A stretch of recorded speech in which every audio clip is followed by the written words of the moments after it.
Hello guys, welcome to Pakistani fair reaction. तो कैसे हैं आप सब? उम्मीद है आप सब खैरियत होंगे, ठीक होंगे और आबाद होंगे। हमारी दुआ ये आप खुश रहें, आबाद रहें। मेरा नाम है अफान। मेरा नाम मंसूर सुकैस। आज की वीडियो काफी इंटरेस्टेड और कमाल की होने लगी है। तो आज हम इसमें जानेंगे भाई why Mahindra's watching period so long. मतलब बहुत कमाल की महिंद्रा के बारे में ही होने लगी है। इसके गाड़ियों के बारे में जानेंगे। तो इसकी प्राइसेस वगैरह बताएंगे कि नहीं, इसमें देखते हैं भाई, सारा कुछ जानेंगे। तो कार्डन करते हैं 3, 2, 1 एंड स्टार्ट। अगर आप एक पोर्शे खरीदना चाहते हैं तो आपको कम से कम 3 से 4 महीने तक वेट करना पड़ सकता है। एक रोल्स रॉयस का वेटिंग पीरियड अराउंड 8 से 10 महीने के बीच में रहता है और एक लैम्बोर्गिनी खरीदनी है तो आपको 12 महीने तक इंतजार करना होता है इसमें। लेकिन अगर आप एक महिंद्रा थार घर लाना चाहते हैं तो आपको 17 महीने तक वेट करना पड़ सकता है, यानी कि लगभग मिल जाता है इस तरह। और महिंद्रा की अकेली गाड़ी नहीं है जिसके लिए इतना लंबा इंतजार करना पड़ सकता है, बल्कि फैब की रिपोर्ट के मुताबिक महिंद्रा की स्कॉर्पियो का वेटिंग पीरियड चल रहा है 15 महीने का और एक्सयूवी 700 का चल रहा है 11 महीने का। देखिए, ये जो महंगी गाड़ियां होती हैं ना, इनका वेटिंग पीरियड इसलिए ज्यादातर लंबा होता है क्योंकि इन गाड़ियों को जब आप पहली बार शोरूम में खरीदने जाते हो उसके बाद आपकी गाड़ी को प्रोड्यूस करना चालू किया जाता है, यानी कि ज्यादातर ऐसी गाड़ियां ऑर्डर पे बनाई जाती हैं। और उसके ऊपर से इन गाड़ियों के अंदर आप ऑप्शनल एक्स्ट्रास भी ले सकते हैं। और एक और वजह जिसकी वजह से इन गाड़ियों का प्रोडक्शन टाइम लंबा होता है वो ये है कि इन गाड़ियों को बनाने में ज्यादा टाइम लगता है क्योंकि ये काफी ज्यादा सोफिस्टिकेटेड होती हैं और ज्यादातर इनको हाथों से असेंबल किया जाता है। लेकिन जो महिंद्रा जैसे ब्रांड्स होते हैं ना, ये मास मार्केट कार्स बनाते हैं, यानी कि ऐसी गाड़ियां जो संख्या में बहुत ज्यादा बिकती हैं और इसीलिए इन गाड़ियों के अलग अलग वेरिएंट्स बनाए जाते हैं कस्टमाइजेशन ना देते हुए। और ये जो वेरिएंट्स होते हैं ना, ये ऑलरेडी बनकर तैयार होते हैं, यानी कि जब आप एक ऐसी गाड़ी खरीदने जाते हो वो ऑलरेडी प्रोड्यूस हो रखी होती है। और जनरली एक ऐसी गाड़ी को 1 से 2 महीने के बीच में डिलीवर हो जाना चाहिए अगर वो ट्रांसपोर्ट होकर आने वाली है। ये गाड़ी प्यारी है। पर महिंद्रा के साथ तो कुछ और ही सीन चल रहा है। महिंद्रा की अगर सभी गाड़ियों को मिलाकर देखें तो उनके ऑलमोस्ट 2,66,000 ऑर्डर्स पेंडिंग चल रहे हैं, जिसमें कि सबसे बड़ी हिस्सेदारी इन 3 गाड़ियों की है, जिसमें स्कॉर्पियो एन और क्लासिक को मिलाकर 1,19,000 डिलीवरीज पेंडिंग है। एक्सयूवी 700 की ऑलमोस्ट 77,000 और थार की अप्रॉक्स 37,000 डिलीवरीज पेंडिंग है। तो इसके पीछे आखिर क्या रीजन हो सकता है? तो एक्चुअली ऐसे 2 रीजन हैं जिनकी वजह से महिंद्रा की डिलीवरी डेडलाइंस इतनी ज्यादा लंबी होती जा रही है। और इसमें जो सबसे पहला रीजन है वो ये है कि महिंद्रा एक ओनली एसयूवी मैन्युफैक्चरर है और दूसरा जुड़ा है उनकी मैन्युफैक्चरिंग कैपेसिटी से। जो सबसे पहला रीजन है जिसकी वजह से महिंद्रा की एसयूवीज की टाइमलाइन इतनी ज्यादा डिले हो रही है, वो एक्चुअली में महिंद्रा की अकेली की प्रॉब्लम नहीं है, बल्कि उन हर एक कार मैन्युफैक्चरर्स की प्रॉब्लम है जो एसयूवीज बनाते हैं। ये जो एसयूवीज का इन्फ्लुएंस है ये अमेरिका से चालू हुआ था और ये पूरी दुनिया में फैल गया था और इसने ऑलमोस्ट सभी कंपनीज की डिलीवरी टाइमलाइंस खराब कर दी। अब मैं ऐसा इसलिए बोल रहा हूँ क्योंकि इंडिया के अंदर जिन 10 गाड़ियों का वेटिंग पीरियड सबसे ज्यादा है ना, वो सारी की सारी एसयूवीज है। और अगर आप इस लिस्ट को ध्यान से देखोगे ना तो महिंद्रा की एसयूवी तो टॉप पे भी नहीं है, क्योंकि वहां पर है टोयोटा की नई वाली इनोवा। तो अब ऐसा कैसे हुआ, चलो वो भी समझ लेते हैं, लेकिन उससे पहले समझते हैं कि इंडिया जैसे प्राइस सेंसिटिव मार्केट के अंदर एसयूवीज का भूचाल कैसे आ रखा है और खासकर महिंद्रा की एसयूवीज इतनी ज्यादा क्यों बिक रही है। जब अर्ली 2000s में इंडियन इकोनॉमी ग्रो होना शुरू हुई थी तो मारुति 800, वैगनार और सेंट्रो जैसी एंट्री लेवल गाड़ियां बायर्स के लिए एक एस्पिरेशनल कार हुआ करती थी। लेकिन चीजें धीरे धीरे बदलती गई जैसे जैसे लोगों की जेबें मोटी होती गई और लेट 2000s में एंट्री लेवल हैचबैक्स के बाद लोगों के लिए एस्पिरेशन बनी सेडान। हैचबैक्स भी काफी ज्यादा पॉपुलर होना चालू हो गई। लेकिन अब जो इंडिया के अंदर सबसे बड़ा सेगमेंट है वो है एसयूवीज का। छोटी हो या बड़ी, महंगी हो या सस्ती, या वो चाहे सिर्फ एक नाम के लिए एसयूवी हो, लोगों को आज की डेट में सिर्फ एसयूवीज ही चाहिए। और इसी चलते फाइनेंशियल ईयर 2022 में इंडियन ऑटो मार्केट के अंदर एसयूवीज का शेयर 40% तक पहुंच गया था और इसी फाइनेंशियल ईयर में total 3 million units of passenger cars बिकी थी, जिनके अंदर 6.5 लाख गाड़ियां तो सिर्फ एंट्री लेवल एसयूवीज ही थी। इंडिया में इंक्रीज हुई इस सडन एसयूवीज की डिमांड को देखते हुए अप्रैल 2021 में महिंद्रा के retired MD and CEO doctor Pawan Goenka ने कहा था कि उन्होंने अपने 27 साल के लंबे करियर में एसयूवीज की इतनी सडन डिमांड तो एसयूवीज की इंडिया के अंदर इतनी बड़ी डिमांड का क्या रीजन हो सकता है? एसयूवीज की सडन ग्रोथ का एक सबसे बड़ा कारण है एडवांसमेंट ऑफ मैन्युफैक्चरिंग टेक्नोलॉजीज। दरअसल old utility vehicle ladder frame chassis पर आया करते थे, लेकिन इसकी वजह से इनकी ride quality and overall driving dynamics बहुत ही ज्यादा सफर करते थे और इसके अलावा माइलेज भी काफी कम मिलती थी। लेकिन जो मॉडर्न एसयूवीज हैं ये एक पैसेंजर कार की तरह एक्ट करती हैं रोड पर, क्योंकि ये मोनोकॉक कंस्ट्रक्शन पर बेस्ड होती हैं just like any other hatchback या सेडान। और मोनोकॉक के और भी कई फायदे हैं, जैसे ये चीपर टू मैन्युफैक्चर होती हैं, इजियर टू कंस्ट्रक्ट और सेफ भी ज्यादा होती है और माइलेज भी ज्यादा देती है। लेकिन महिंद्रा की थार और स्कॉर्पियो दोनों ही लेडर फ्रेम चेसी पर बेस्ड हैं, इनकी इतनी ज़्यादा डिमांड क्यों है आखिरकार? इसका तो देखो एक सीधा सा कारण है, और वो है मोर कार पर मनी। हम सब जानते हैं कि इंडिया के अंदर कितना देती है वाला कॉन्सेप्ट चलता है, यानी कि यूजुअली ऐसी गाड़ियों को ज़्यादा बाय करना पसंद करते हैं जिनकी माइलेज तो भाई अच्छी होती है। लेकिन एक ऐसे टाइप के बायर्स भी हैं इंडिया के अंदर जो कि ऐसी गाड़ियों की तलाश में हैं जिनका साइज तो बड़ा हो लेकिन दाम नहीं। और ऐसा इसलिए क्योंकि बड़ी गाड़ियों को इंडिया के अंदर स्टेटस सिंबल की तरह देखा जाता है और हर एक इंसान अपना स्टेटस फॉर्च्यूनर। और यही सिचुएशन महिंद्रा की गाड़ियों के साथ हो रही है।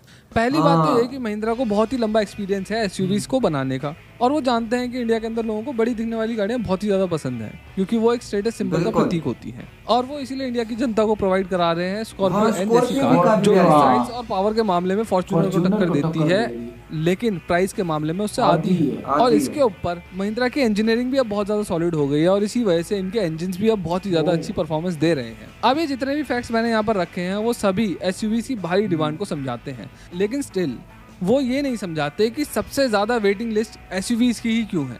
मैं ऐसा इसलिए बोल रहा हूँ क्योंकि आज भी मोस्ट सेलिंग कार्स की लिस्ट में सिर्फ 3 एसयूवीज हैं जो कि पीछे ही हैं, और टॉप सेलिंग गाड़ियां आज भी हैचबैक्स हैं।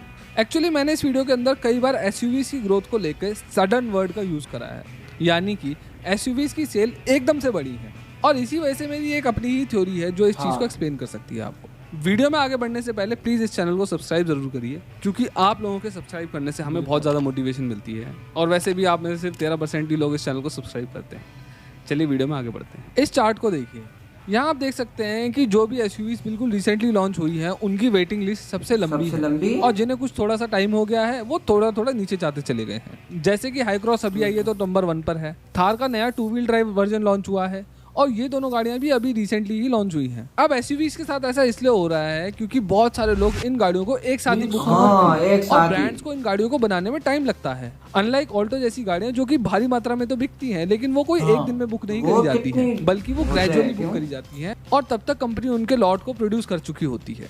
पर अब आप ये बोलोगे कि अगर दिक्कत एसयूवीज की है तो मैं बार बार महिंद्रा का नाम क्यों ले रहा हूँ इस वीडियो के अंदर। मैंने ऐसा इसलिए किया है क्योंकि महिंद्रा के साथ ये प्रॉब्लम कांस्टेंट है।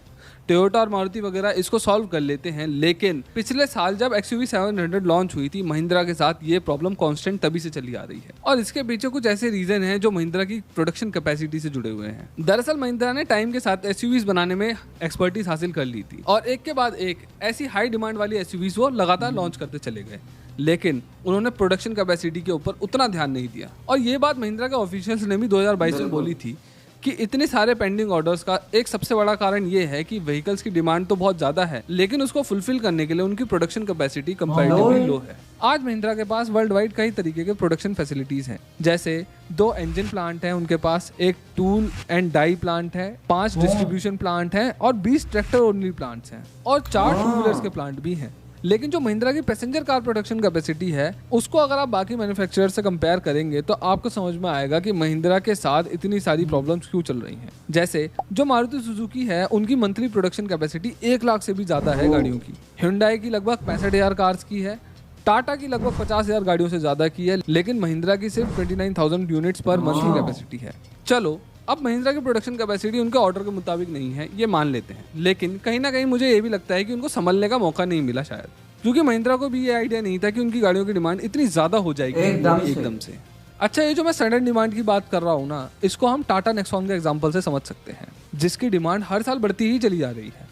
फाइनेंशियल ईयर 2021 में टाटा नेक्सॉन की 1,08,000 यूनिट सेल हुई थी, जो कि फाइनेंशियल ईयर 2020 में सिर्फ 48,000 के आसपास थी। इसका मतलब 144% का इंक्रीमेंट हुआ था एक साल के अंदर, और फिर फाइनेंशियल ईयर 2022 में ये सेल्स बढ़कर 1,68,000 पहुंच गई, यानी कि पिछले साल से 45% का इंक्रीमेंट। और इसीलिए recently Tata Nexon top selling small SUV भी बन चुकी है।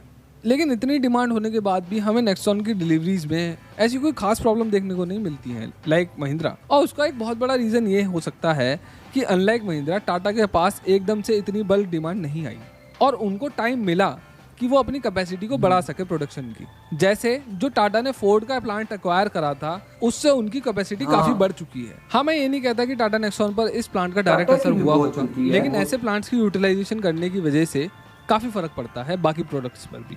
अब यही जो बात है ना वो महिंद्रा के साथ नहीं हुई, एक सडन डिमांड की वजह से मुझे लगता है कि वो अपनी प्रोडक्शन को प्लान नहीं कर पाए, लाइक टाटा। खैर, इवन तो महिंद्रा को पता था कि वो टाइम पर ऑर्डर फुलफिल नहीं कर पा रहे हैं, वो फिर भी एक के बाद एक ऐसे प्रोडक्ट्स लॉन्च करते चले गए जिनकी डिमांड बहुत ज्यादा थी। जैसे कि महिंद्रा ने जनवरी 2023 में थार का 2 व्हील ड्राइव वर्जन लॉन्च कर दिया, बावजूद इस बात के कि उनकी पहले से थार 4 व्हील ड्राइव पेंडिंग में चल रही थी। और थार के अलावा स्कॉर्पियो और XUV 700 समेत महिंद्रा की टोटल 2.5 लाख गाड़ियां पेंडिंग चल रही हैं, जिन्हें कस्टमर्स तक पहुंचाना है। अभी अब हम ये तो समझ गए हैं कि फ्लीट के अंदर SUVs का भारी मात्रा में होना और महिंद्रा की कम प्रोडक्शन कैपेसिटी एक बड़ा रीजन है जिसकी वजह से वो इतने ज्यादा सफर कर रहे हैं। लेकिन अब वो क्या कर रहे हैं इसको ठीक करने के लिए? महिंद्रा ने स्मूथ डिलीवरी प्रोसेस को अपनाने और अपनी प्रोडक्शन फैसिलिटीज में रिसोर्सेज को ऑप्टिमाइज करने के लिए एक कंसल्टेंसी फर्म को भी हायर करा है। और इसके अलावा महिंद्रा अब अपनी प्रोडक्शन कैपेसिटी को बढ़ाने वाले हैं और उनका कहना यह है कि वो इसी साल अपनी प्रोडक्शन कैपेसिटी को 29,000 पर मंथ गाड़ियों से बढ़ाकर 49,000 कर देने वाले हैं और इसकी वजह से डिलीवरी टाइमलाइंस ऑलमोस्ट आधी हो जाएगी। जाते जाते एक बात और, आप लोग शायद बोलो कि मैंने सेमीकंडक्टर्स की शॉर्टेज वाली बात तो करी।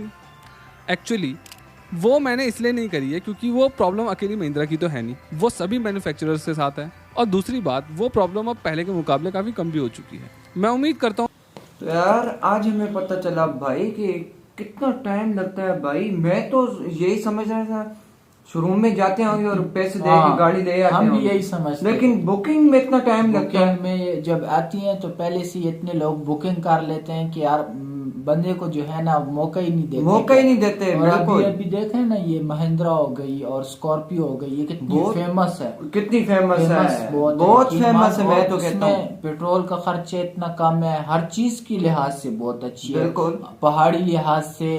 थार तो ज्यादा है, थार तो भाई है ही पहाड़ की शहजादी है। यही बात है यार, पहाड़ पे बहुत तेज जाती है। अच्छी बात कि मैं कहता हूँ कि इंडिया खुद बना रहा है। हमारे पाकिस्तान में आप देखो तो बाइक भी खुद नहीं बना रहे, ये बहुत अच्छी बात है। इधर से फिट होते हैं और उधर जाके चाइना से आते हैं और इधर फिट होके फिर दूसरों हो जाते हैं। फिट होते हैं वो भी सही फिट नहीं कर सकते ना यार। और थार जैसी कार अगर इधर आ गई तो मैं कहता हूँ मजे हैं भाई। तो यार आपको ये वीडियो कैसी लगी कमेंट सेक्शन में जरूर बताइएगा। तो मिलते हैं नेक्स्ट वीडियो में, तब तक के लिए अपना बहुत ज्यादा ख्याल रखिएगा यार, बाय।